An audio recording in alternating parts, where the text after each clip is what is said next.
क्या आपको भी इंग्लिश समझने में दिक्कत होता है? अगर हाँ तो ये लेक्चर सिर्फ आपके लिए है। आज हम प्रेजेंट परफेक्ट टेंस में कुछ एग्जाम्पल्स को लेकर के समझेंगे और साथ ही ये सीखेंगे कि किसी भी सेंटेंस में हम टेंस को कैसे आइडेंटिफाई करते हैं, कैसे पहचानते हैं और फिर उसे हम कैसे ट्रांसलेट करते हैं। तो चलिए शुरू करते हैं और बनते हैं इंग्लिश के थोड़े और एक्सपर्ट।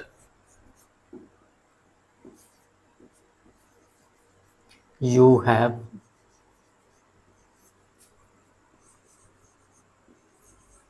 lived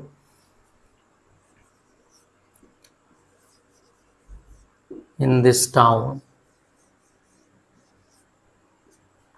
since। हमारे सामने कोई भी सेंटेंस है तो सबसे पहले उसे हमें आइडेंटिफाई करना चाहिए, पहचानना चाहिए। अगर कोई इंग्लिश सेंटेंस आ जाए तो सबसे पहले उसमें हमें मेन वर्ब को ढूंढना चाहिए। तो देखिए इस सेंटेंस में मेन वर्ब लिव्ड है, जो वर्ब का तीसरा रूप है। तो वर्ब का जो तीसरा रूप होता है ये किसी भी टेंस के परफेक्ट में यूज होता है। तो हम कैसे यहाँ पे पता करेंगे कि यह सेंटेंस जो है किस टेंस के परफेक्ट में है, प्रेजेंट के परफेक्ट में है या पास्ट के परफेक्ट में है या फ्यूचर के परफेक्ट में है। तो इसके लिए हमें जो भी उसमें हेल्पिंग वर्ब होता है उसे ढूंढना होता है। तो यहाँ पे हेल्पिंग वर्ब है हैव। हैव जो होता है ये प्रेजेंट टेंस प्लूरल होता है। इसे पता चल गया कि यह सेंटेंस प्रेजेंट परफेक्ट में है। इसके जस्ट बाद हमें टाइप्स ऑफ सेंटेंस पता करना चाहिए। तो देखिए अगर हमें स्ट्रक्चर याद है तो फिर हम पता कर सकते हैं कि ये किस टाइप का सेंटेंस है। तो यहाँ पे ये सब्जेक्ट है, हैव है, V3 है, ऑब्जेक्ट है और यहाँ पे टाइम है। तो इससे पता चल जाता है कि यह अफर्मेटिव सेंटेंस है, क्योंकि अफर्मेटिव सेंटेंस का जो स्ट्रक्चर होता है ये होता है सब्जेक्ट प्लस हैज है प्लस V3 प्लस ऑब्जेक्ट। तो इसे ये पता चल गया कि ये सेंटेंस अफर्मेटिव है। अब हमें इसे ट्रांसलेट करना है। कैसे इसे हम हिंदी में ट्रांसलेट करेंगे? तो इसके लिए हमें पहले वर्ब को ढूंढ लेना है। तो वर्ब हमें मिल गया। वर्ब क्या है? Have lived. तो इसके बाद जो है यहाँ से हम नंबरिंग शुरू करते हैं। इसके बाद हम लास्ट में आते हैं, फिर यहाँ से नंबरिंग शुरू करते हैं। तो ये टाइम है, इसको हम 2 नंबर में रखेंगे। उसके बाद ये ऑब्जेक्ट है, इसको हम 3 नंबर में रखेंगे। उसके बाद वर्ब हैव लिव्ड है, इसको हम 4 नंबर में रखेंगे। अब जैसे ये नंबरिंग किया हुआ है उसी के अकॉर्डिंग हमें यहाँ पे इसका हिंदी रखना है। तो 1 नंबर में क्या है? यू है। यू का हिंदी होता है आप। उसके बाद हमें 2 नंबर में आना है। 2 नंबर में क्या है? सिंस 2005। तो सिंस का यहाँ पे सी होता है तो हो जाएगा 2005 ईस्वी से।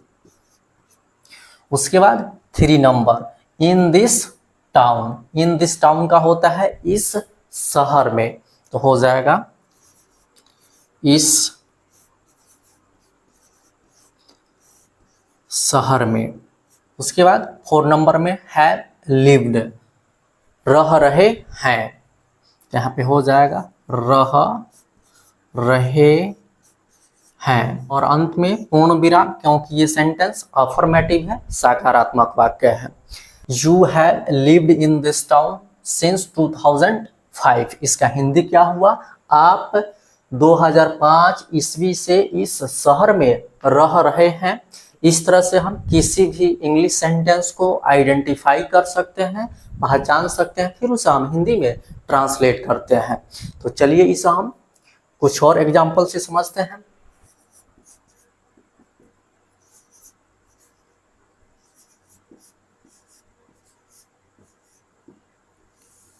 उन्होंने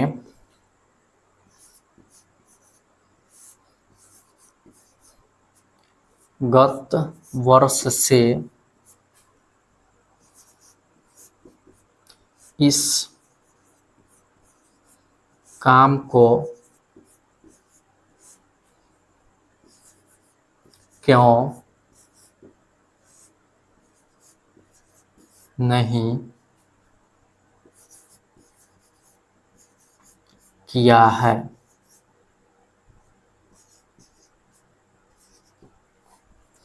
तो हमारे सामने कोई भी सेंटेंस है तो सबसे पहले उसे हमें आइडेंटिफाई करना चाहिए, पहचानना चाहिए। तो देखिए इस सेंटेंस में हिंदी क्रिया के अंत में आया है या है।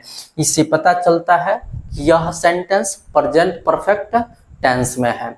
इसके जस्ट बाद हमें टाइप्स ऑफ सेंटेंस पता करना चाहिए। तो देखिए इस सेंटेंस में WH वर्ड्स क्यों और निगेटिव वर्ड नहीं आया है। इससे पता चलता है कि यह sentence WS type interrogative plus negative sentence है। जैसे ये पता चले इसका जो भी स्ट्रक्चर है हमें याद आ जाना चाहिए। क्या है structure? WH words plus has have plus subject plus note plus V3 plus object plus note of interrogation. तो चलिए इसे हम ट्रांसलेट करते हैं। तो सबसे पहले हमें यहाँ पे WH वर्ड्स लिखना है। WH वर्ड्स क्यों है? क्यों का होता है वाई। उसके बाद हैज या हैव, तो हम खुद से ना यहाँ पे हैज का प्रयोग कर सकते हैं और ना ही हैव का प्रयोग कर सकते हैं। इसके लिए हमें सब्जेक्ट चाहिए। सब्जेक्ट ही बताता है कि यहाँ पे हैज का प्रयोग होगा या हैव का प्रयोग होगा। सब्जेक्ट यहाँ पे क्या है? उन्होंने। उन्होंने का दे होता है जो प्लूरल सब्जेक्ट होता है। तो हम जानते हैं कि प्लूरल सब्जेक्ट के साथ प्लूरल वर्ब का प्रयोग होता है। तो हैव जो होता है ये प्रेजेंट टेंस प्लूरल होता है जिसका प्रयोग subject I we you they and plural number के साथ होता है। तो यहाँ पे हो जाएगा हैव। उसके बाद सब्जेक्ट दे और इसमें नहीं है तो नॉट। फिर V3 मुख्य क्रिया। तो मुख्य क्रिया क्या है यहाँ पे? करना। करना का डू होता है जो वर्ब का बेसिक फॉर्म होता है, लेकिन हमें यहाँ पे वर्ब का तीसरा रूप चाहिए। तो डू का जो V3 रूप होता है ये डन होता है जिसे हम पास्ट पार्टिसिपल भी बोलते हैं। तो हो जाएगा डन। उसके बाद ऑब्जेक्ट। तो ऑब्जेक्ट क्या है? इस काम को, क्योंकि करना का प्रभाव इस काम पे पड़ रहा है तो इस काम ही क्या है यहाँ पे? ऑब्जेक्ट हो जाएगा। तो इसका यहाँ पे हो जाएगा दिस और काम का वर्क।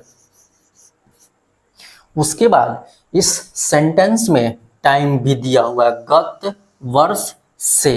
तो गत वर्ष का होता है लास्ट ईयर जो पॉइंट ऑफ टाइम होता है। जानते हैं कि किसी भी पॉइंट ऑफ टाइम के साथ सिंस का प्रयोग होता है। तो यहाँ पे हो जाएगा सिंस लास्ट ईयर।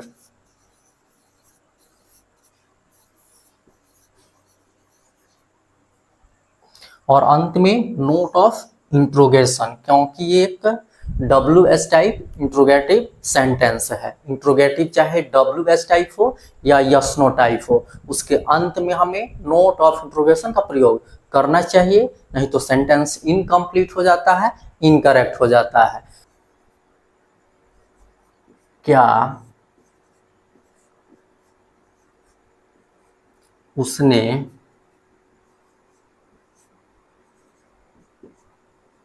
मुझे गत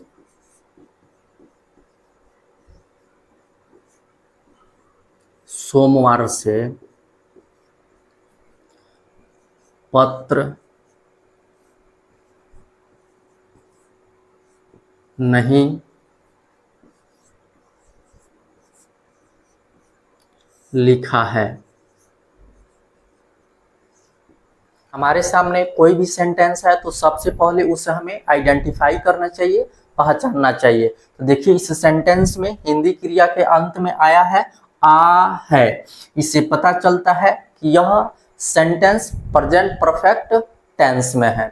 इसके जस्ट बाद हमें टाइप्स ऑफ सेंटेंस पता करना चाहिए।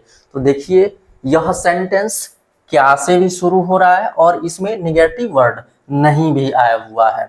इससे पता चलता है कि यह sentence yes no type interrogative plus negative sentence है।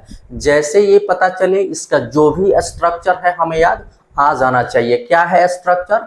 Has, have plus subject plus note plus V3 plus object plus note of interrogation. इसका एक और स्ट्रक्चर होता है जिसमें नोट जो होता है हैज हैव के बाद शिफ्ट हो जाता है। आप चाहे तो हैज हैव प्लस नोट का शॉर्ट फॉर्म भी लिख सकते हैं या फुल फॉर्म भी लिख सकते हैं। हैज नॉट का शॉर्ट फॉर्म हैजंट होता है और हैव नॉट का शॉर्ट फॉर्म हैवंट होता है। तो चलिए ये सब हम ट्रांसलेट करते हैं। तो सबसे पहले हमें यहाँ पे हैज या हैव का प्रयोग करना है। तो हम खुद से ना हैज का प्रयोग कर सकते हैं और ना ही हैव का प्रयोग कर सकते हैं। इसके लिए हमें सब्जेक्ट चाहिए। सब्जेक्ट ही बताता है कि यहाँ पे हैज का प्रयोग होगा या हैव का प्रयोग होगा। तो यहाँ पे सब्जेक्ट क्या है? उसने। उसने का ही होगा जो थर्ड पर्सन सिंगुलर नंबर होता है। हम जानते हैं कि किसी भी सिंगुलर सब्जेक्ट के साथ सिंगुलर वर्ब का प्रयोग होता है। तो यहाँ पे has present tense singular number में होता है जिसका प्रयोग subject he, she, it and singular number के साथ होता है। तो यहाँ पे हो जाएगा हैज। उसके बाद सब्जेक्ट, सब्जेक्ट ही, फिर नहीं है तो नॉट। उसके बाद V3 मुख्य क्रिया। तो यहाँ पे लिखना मुख्य क्रिया है जिसका राइट होता है जो वर्ब का बेसिक फॉर्म है, लेकिन हमें यहाँ पे वर्ब का तीसरा रूप चाहिए। तो राइट का तीसरा रूप रिटन होता है जिसे हम पास्ट पार्टिसिपल भी बोलते हैं। तो हो जाएगा रिटन।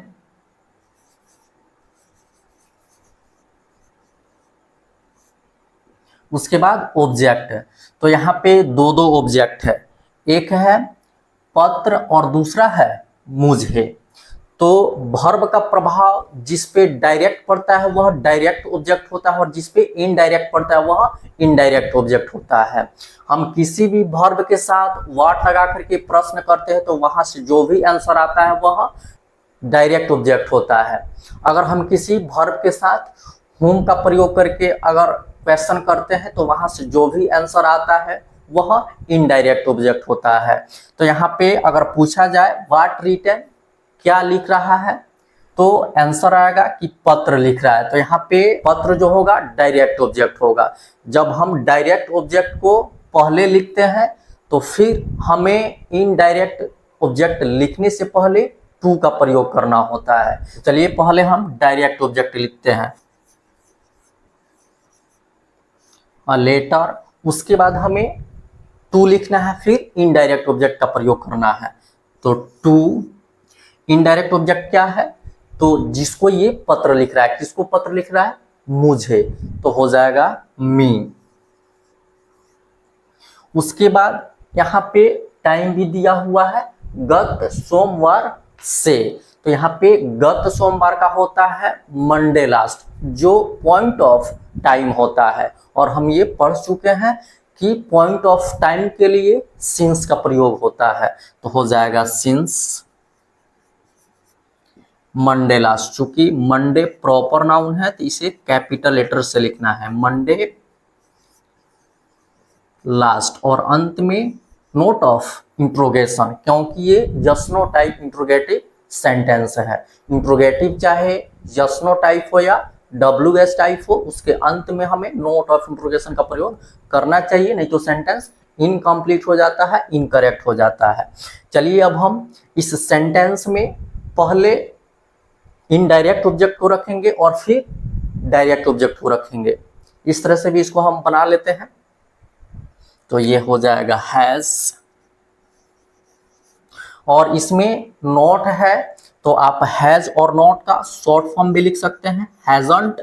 उसके बाद सब्जेक्ट ही, उसके बाद मुख्य क्रिया रिटन,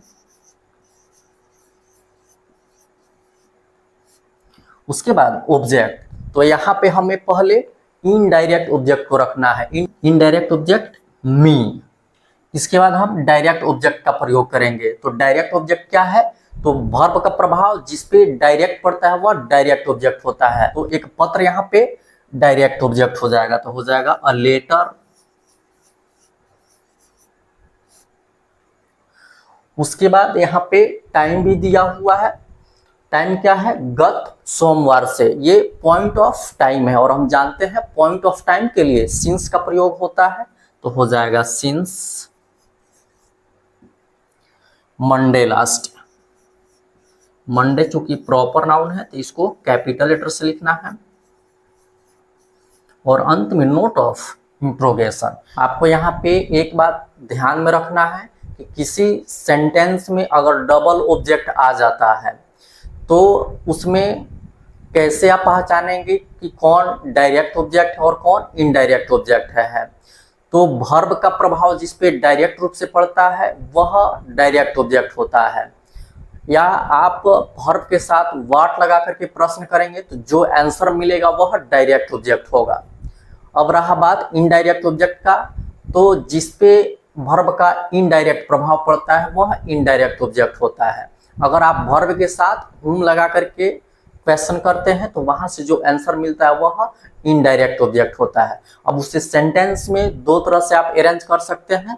अगर आप पहले डायरेक्ट ऑब्जेक्ट लिखते हैं तो फिर आपको उसके बाद टू लिखना होगा, फिर इनडायरेक्ट ऑब्जेक्ट लिखना होगा। अगर आप सेंटेंस में पहले इनडायरेक्ट ऑब्जेक्ट का प्रयोग करते हैं तो फिर आप उसके जस्ट बाद डायरेक्ट ऑब्जेक्ट का प्रयोग कर सकते हैं, फिर वहां पे टू का प्रयोग आपको नहीं करना है। तो आप यहाँ पे देख लीजिए कि यहाँ पे पहले डायरेक्ट ऑब्जेक्ट का प्रयोग हुआ है तो उसके बाद हमने टू का यूज किया है, फिर इनडायरेक्ट ऑब्जेक्ट का प्रयोग किया है। ठीक है, इस सेंटेंस में देखिए कि पहले अगर आप इनडायरेक्ट ऑब्जेक्ट का प्रयोग करते हैं तो फिर आपको टू नहीं लिखना है, सीधे क्या लिख सकते हैं? Direct object. तो आज यहीं तक रहने देते हैं, फिर नेक्स्ट लेक्चर में हम फॉर सिंस के प्रयोग से ही कुछ और एग्जांपल्स को लेकर के समझेंगे। अगर आपको लेक्चर अच्छा लगा हो तो शेयर कीजिए, लाइक कीजिए, चैनल को सब्सक्राइब कीजिए, बेल आइकन को प्रेस कीजिए ताकि सभी लेक्चर्स का नोटिफिकेशन आपको मिलते रहे। हमारे साथ बने रहने के लिए आप सभी को बहुत बहुत धन्यवाद। Okay, thanks.